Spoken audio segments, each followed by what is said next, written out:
Now, some of you might not be aware of this, but my other lifelong pursuit has been the study and practice of martial arts. But now, as a mature adult, my interest really isn't in fighting. It's more about therapeutics and staying healthy and energizing my body and feeling good.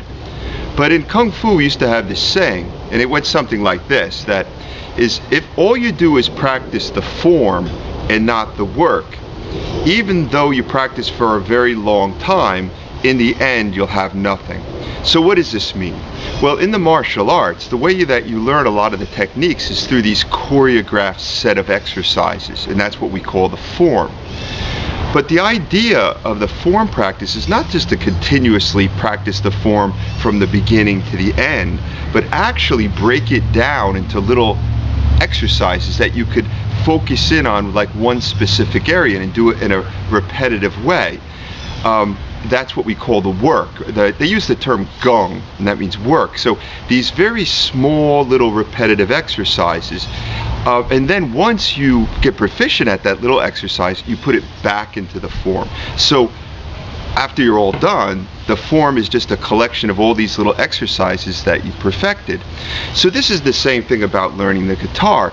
You know, learning songs is great, but if that's all you're doing, like working a song from the beginning to the end, you're really never going to improve. What you really need to do is work on little specific things and improve your technique. Then once you put it back into the song, it's going to be greatly improved.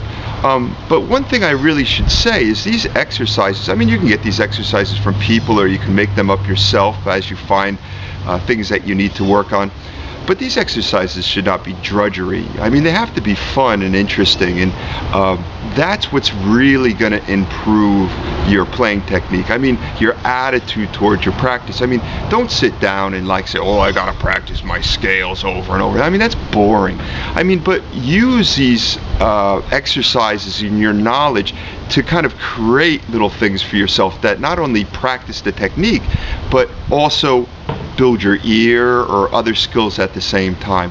So having said this, I'd like to present these 5 bottleneck slide exercises that I have found helpful in improving my skill with the slide, and through that the tone greatly improves.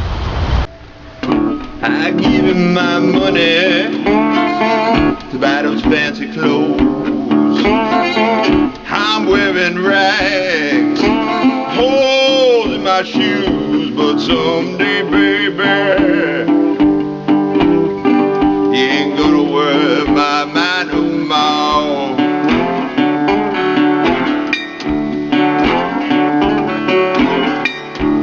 I don't need you banging on my back door.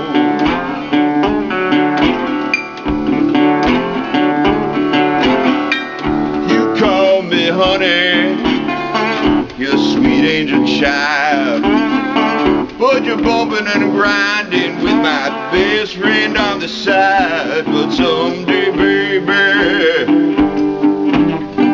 ain't gonna worry my mind no more.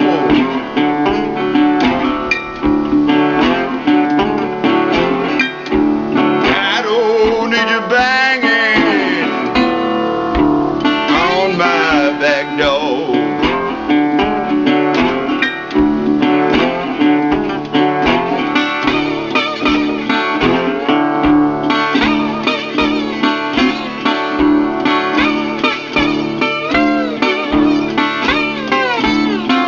But someday, baby, you ain't gonna trouble my mind no more.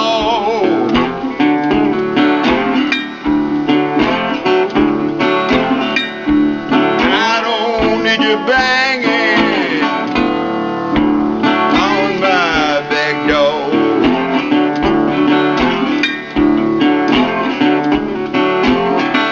Here comes the preacher, Bible in his hand. Go pray to Jesus, save you from your man. I said someday, baby, you ain't gonna worry my mind no more.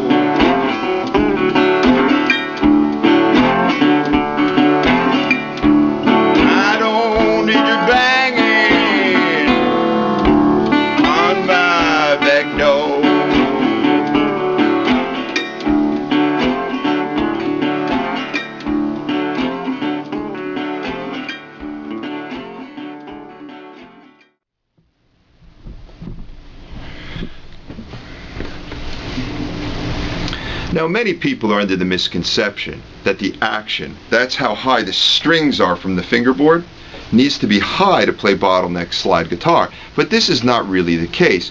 You want it set up pretty much like a standard guitar because you want to be able to fret notes over the entire fingerboard.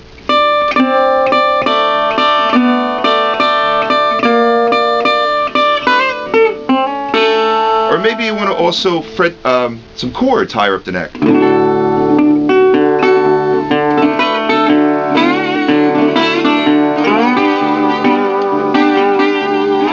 So actually, what gives you the right string tension, so the slide doesn't bottom out and hit the frets, like that, is a relationship between string gauge and tuning. Consider you're tuning lower than standard, so you need to use at least a medium gauge pack of strings. I like to change the first string to a 16 to get a little bit more tone because I keep these guitars tuned down anyway. Also consider this, a very important thing with the resonator guitars: if the strings are too light and too loose, it's not going to give enough energy to ring the cone correctly. And then on the other side of the coin, if you tighten this up too high, the cone kind of seizes up, and that doesn't work either.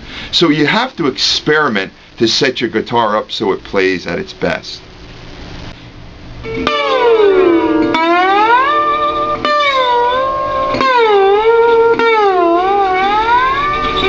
Okay, that was a little silly. Now in exercise number 1, we're going to work on the first string. In traditional blues, a lot of the work is done on that first string. So you need the ability just to get a nice clean tone on string 1. So I'm going to give you 4 things to consider. First, don't push down with the slide. You don't want to bottom out and hit the frets. You want the slide to sound nice and smooth and clean, so it floats on the string. Second thing, play around a little bit with this angle. You'll notice if I kind of stand the slide up, it's going to hit the side of the neck. That's no good. And if I have it too flat, I'm going to hit multiple strings. I mean, we do that, but not now. Right? So you got to play around with this angle. The other thing, number 3 to consider, is notice how my slide is going in the same direction of the frets.